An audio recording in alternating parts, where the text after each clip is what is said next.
I'm going to answer a question almost every expert eventually asks when they start creating content. Are you ready for it? How much should I actually give away? What if I teach people too much? What if my competitors copy me? What if customers learn how to do it themselves? And you want to know what my answer is? Probably more than you're comfortable with, because most of what you're protecting isn't actually the reason people hire you. The information is already out there. You can learn how to invest on YouTube.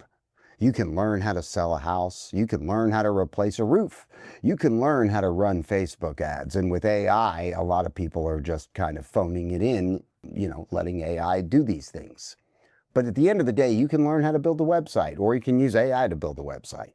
You can learn basic law, and you can also learn cybersecurity. You probably, if you really wanted to, could learn how to split an atom. So if information alone eliminated the need for experts, most professional service industries would already be gone. But guess what? They're not. Because information is not expertise, and information is definitely not execution. Hey, what's going on? It is the Follow Up Media podcast, and this is our Content Machine series. I'm Khristian Lee, CEO of Follow Up Media. What is Follow Up Media? Follow Up Media is a full-service creative-led agency and studio infrastructure company.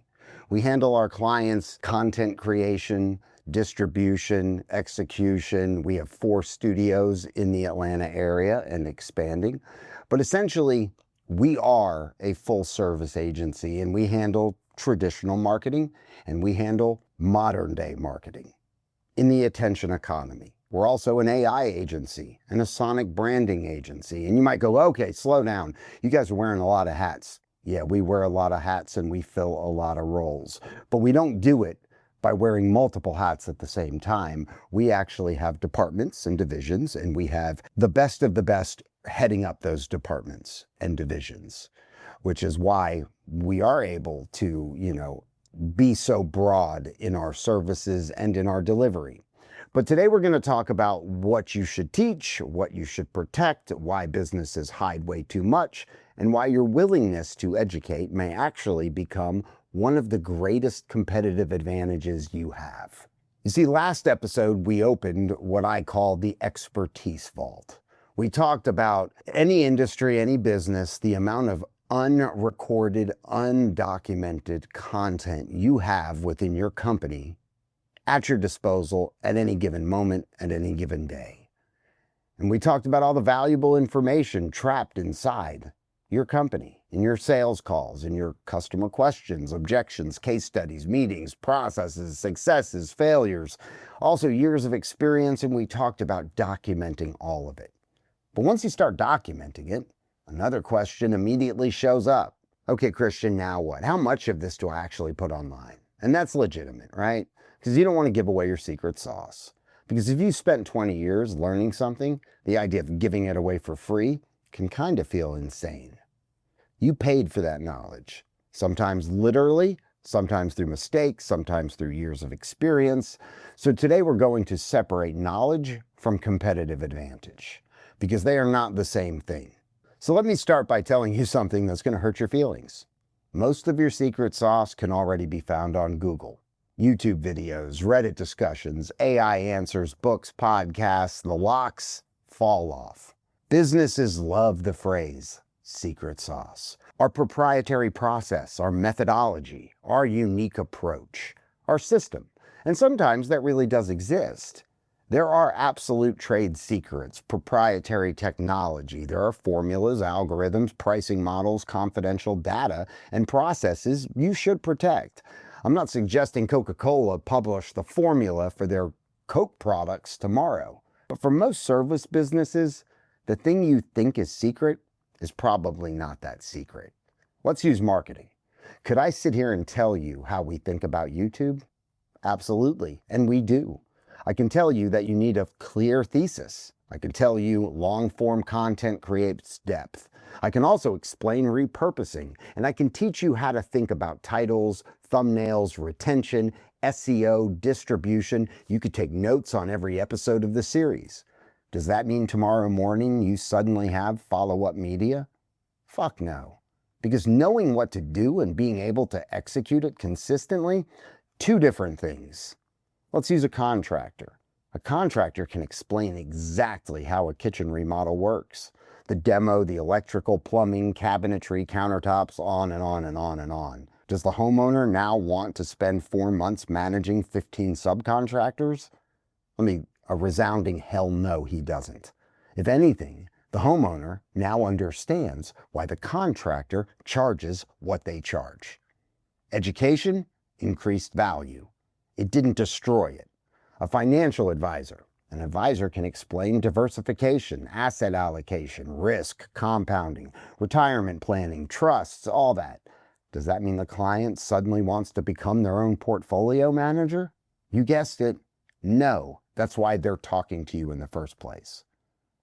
Some might, most won't. Because knowing the concept and knowing how to apply it to your personal finances, two very different things. I could go into an attorney, I could go into IT and give you examples of all those things. The answer is no. Because if they were interested in doing that, they'd already be in school to do it. And they probably wouldn't be having the conversation with you now. People go into certain industries and careers because they're interested in it. You can't know everything. So that's the paradox. The more clearly you explain what you do, the more valuable it can appear. I literally could go through every industry. You could call one out and I could give you all of it. Nobody is going to want to become that. And I get this objection, but my competitors can copy me. They sure can copy your information. They cannot instantly copy 20 years of judgment, experience, market volatility that you've been through, your upbringing, your experience of going through school, what you've seen, what you haven't. Information is transferable, judgment is earned. Okay? That's your framework. Your secret sauce usually isn't the information. It's knowing what to do with it. The secret sauce is not having your information. It's knowing what to do with it and then putting action behind that. Because you can know how to do something. That doesn't mean you're going to wake up in the morning and go and fucking do it. And that's the distinction between information and execution, is where this entire conversation changes. Information used to be valuable because it was scarce. Now information is almost free. We can go back 30 years. If you wanted expert information, you had limited options. Buy a book, hire an expert, take a class, call someone you know.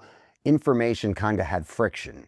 Today, you can ask a question into your phone and get 50 answers in seconds.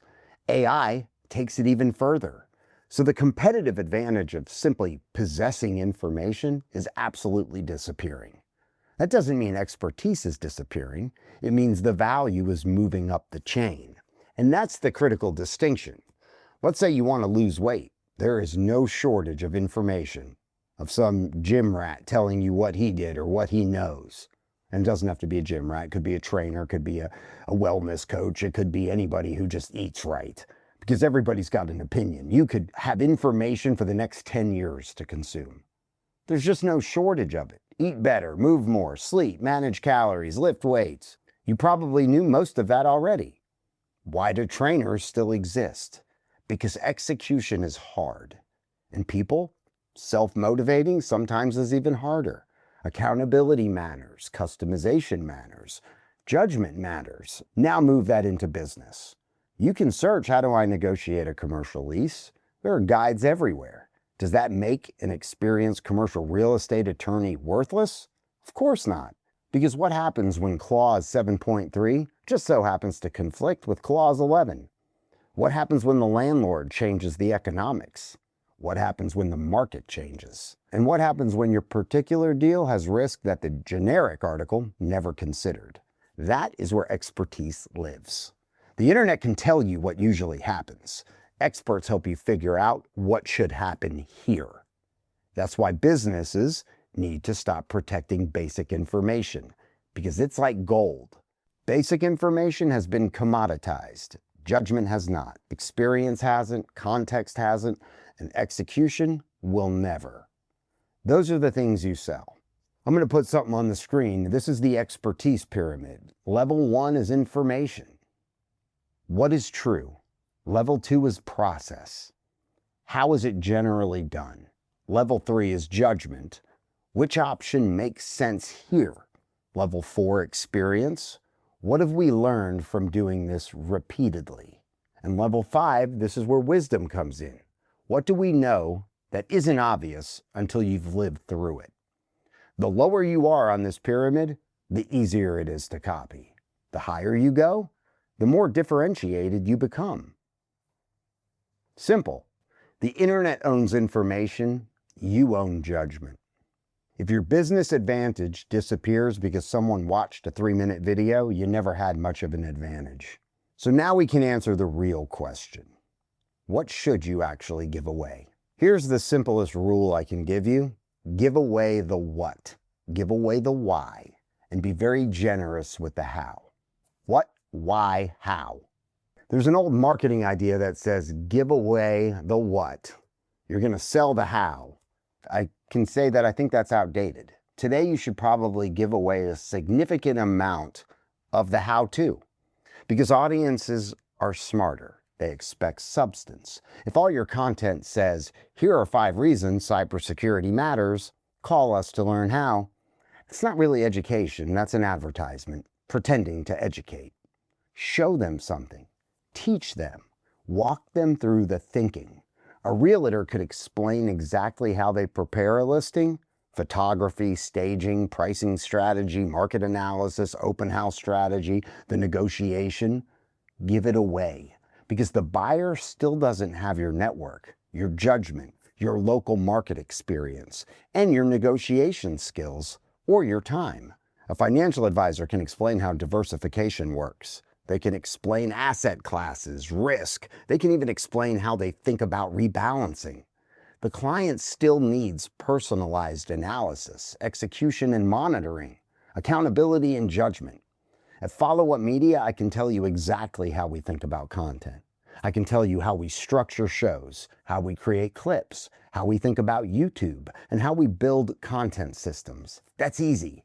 That doesn't eliminate the need for Follow Up Media. It helps people understand what a good content system actually looks like. And I'll tell you, you go on any of these social platforms, the things that you look at frequently are constantly in your feed.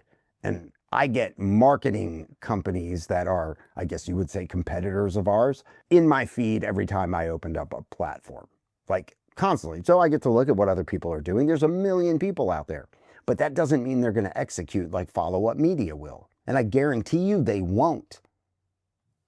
I'm confident in that. Just let us show you. Follow Up Media, we will serve our clients better than they've ever been served in their life. In any service industry, better than the HVAC repair guy, better than the car dealer, better than the car service, better than the painter. In terms of paying us for a service, the way we communicate, the way we deliver, the way we execute, the way we consult and advise. You get so much extra from us just for being a client. And when they realize how much execution is involved, many of them conclude, I don't want to do all of this, right? I could tell my client all the things we're going to do for YouTube. Yeah, if they had 6 months and, a ton of time, like they could learn it. They don't have to hire us. But are they going to do it? Probably not, because I can't even get them to post a social media clip. I don't want to do all of this, is what they're going to say. Exactly. Education creates informed customers. Informed customers often make better clients. Here's a practical rule. Teach principles, frameworks, common mistakes, questions to ask, how decisions are made, what good looks like, what shitty looks like, and what buyers should expect. Your philosophy. You want to protect your confidential client information, your trade secrets, your proprietary code or formulas, sensitive pricing mechanics, legally protected information, internal security, information, anything where disclosure creates genuine competitive or safety risk, right? That's important. Teach people enough to recognize good work and educate them so they can point something shitty and spot it before they go down the wrong road. Then be the company that does the good work. It's that simple. But there's another reason people hesitate to teach. They think teaching makes the customer less dependent on them. In many cases, the opposite happens, and I'm going to explain why. The more a customer understands your job, the more they often understand why it costs what it costs. People often assume transparency is going to hurt their pricing. I think bad transparency can. Good education often does the opposite. Imagine somebody walks into the podcast studio, our podcast studio, and sees cameras, microphones, lights, and a table. They think, you charge what for this? But then you explain audio engineering, camera matching, lighting, switching, recording redundancy, editing, color correction, audio mastering, clipping, distribution, thumbnail design, YouTube optimization, file management, quality control. Now the price has context. Same price, different understanding. The customer sees a countertop, then learns about templating, fabrication, material waste, transport, installation, seam placement, reinforcement, finishing. Suddenly they understand why one quote is $4,000 and another is $9,000. It's that simple. Apply it to your industry. I could bore you with the same industries that I always reference, but it's the principles. If the customer thinks your work is simple, that's a dangerous place to be, because then they're not going to want to pay your price. And maybe that customer's not right for you, but it's also the way you've educated them or lack thereof, right? If you just say, we're going to come in here, we're going to remove that, and it's going to be $9,000, they're going to go, well, you make it sound really easy. The details matter. The work matters. Every step, every variable, every potential challenge you run into is all wrapped up into that price. Teach enough for them to understand the difference between cheap and valuable. That is how you win.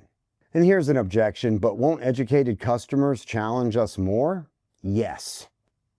Good. The right customers should ask better questions. Better questions create better relationships. Mystery doesn't always increase value, and sometimes mystery just makes your price look expensive. And this brings us to competitors, because this is usually where somebody says, fine, I'll teach customers, but I'm not teaching my competition. And let's talk about that. You're right, your competitors can watch your content, and they can copy your ideas, your website content, your text, and I still think you should publish. This fear is real. You publish a framework, your competitor watches it. You explain a strategy. Someone copies the language, runs it through AI, tries to tweak it to make it their own.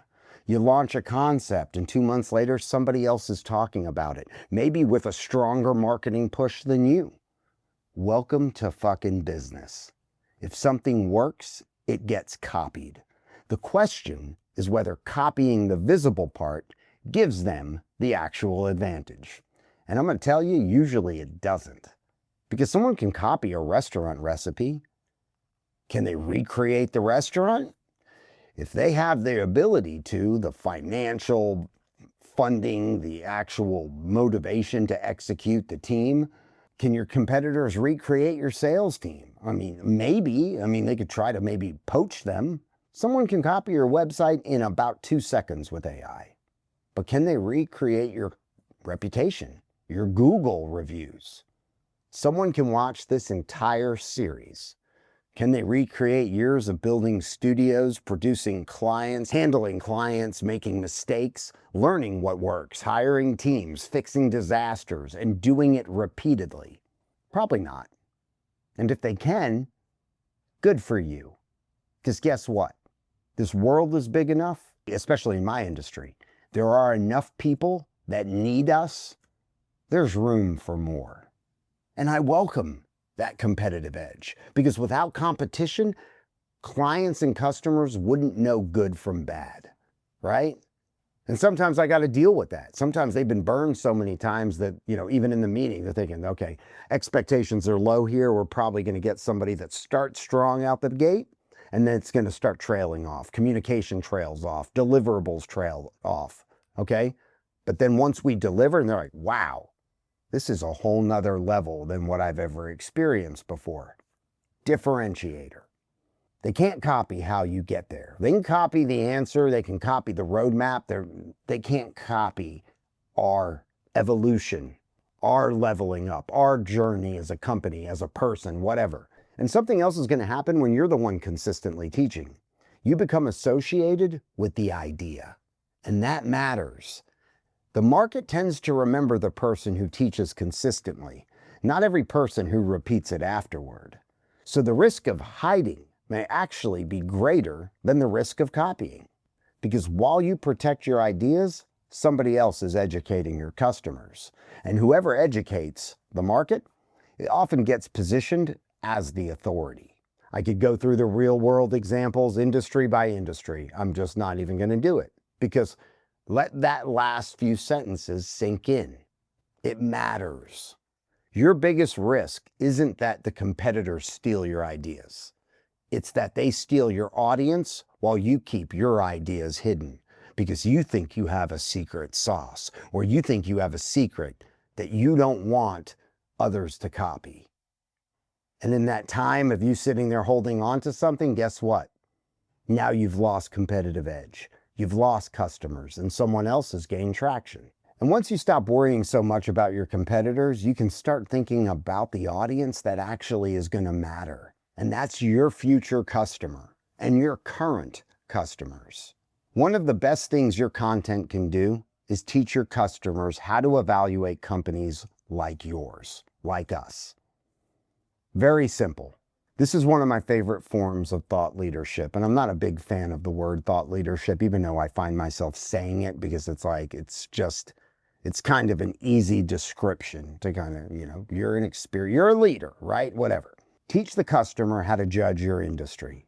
Teach them what the scams are, the downside of contractors or people in your industry, so they won't make a bad decision that costs them time, money, leverage, etc. Teach the customer how to judge your industry, not just why you're great. Tell them what questions they should ask every provider. Tell them red flags to watch for. Tell them what cheap providers leave out. And tell them what quality will actually look like. And then you can tell them how pricing works, how the timeline and what is realistic. Tell them what promises should make them suspicious. Because something interesting happens. You educate the customer and they use your criteria to evaluate everyone else, including you. Does that sound risky? It isn't. If you're actually good, if you actually stand by your product, your service, your deliverables. Imagine you're a contractor and you tell homeowners, here are 7 questions you should ask before hiring anyone. Insurance, permits, change orders, timelines, subcontractors, warranty, references.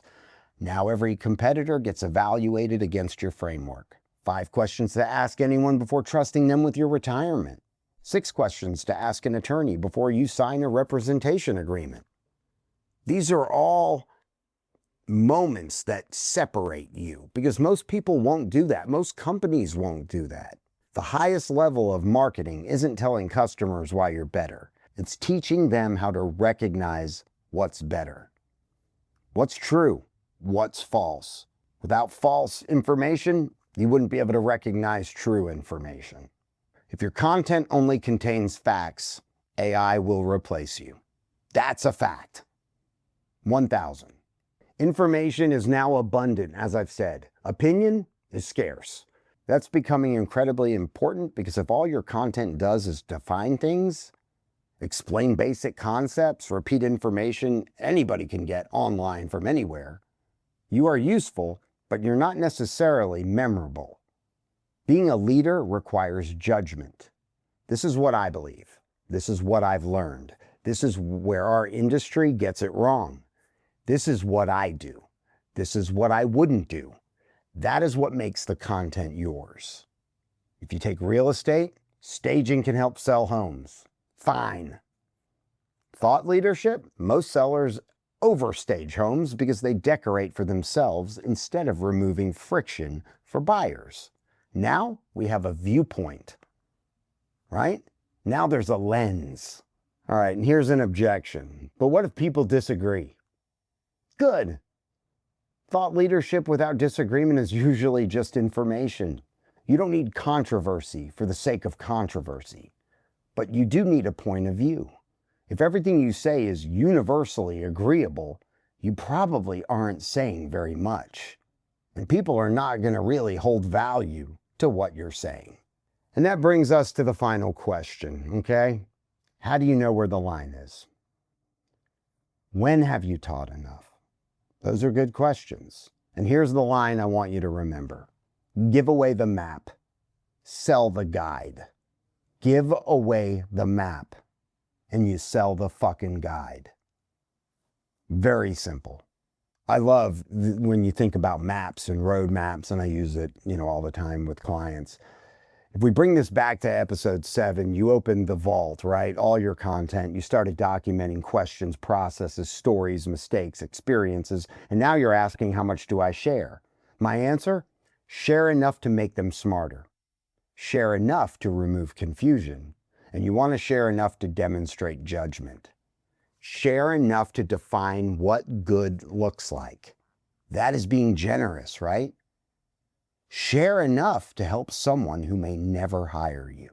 Because generosity builds trust, and it's not all about get them in, get their money, right? Remember what people actually pay for. They're going to pay for speed, execution, communication, judgment, personalization, accountability, access. They pay for someone who has already made the mistakes. The map might tell you how to climb Everest.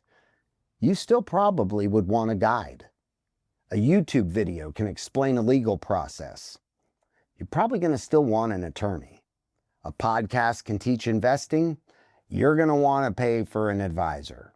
A video can teach you how to build your own studio. That doesn't mean you're going to take the time week after week with your family life, your work life, and build a studio. You may still hire follow-up media because you want it engineered, designed, installed, tested, and working without spending 6 months walking through mistakes. That is the distinction. Content is not supposed to eliminate your value. It's supposed to reveal it. And if educating your customers makes them realize they don't need you, maybe they were never the right customer. And that's okay too. But you still offered information and it still helped. And that could get a referral. Great content qualifies, it doesn't just attract. It creates informed buyers, and informed buyers are often your best clients. Stop hiding the expertise that makes you valuable. Open your vault, teach, educate, and give people the map. Then build a company worth hiring to guide them through the journey. Super simple. Thanks for listening to the Follow-Up Media Podcast. This is The Content Machine, Episode 8. Hit subscribe, hit notify, join the community, leave us a comment, ask a question. All our information is in the episode description.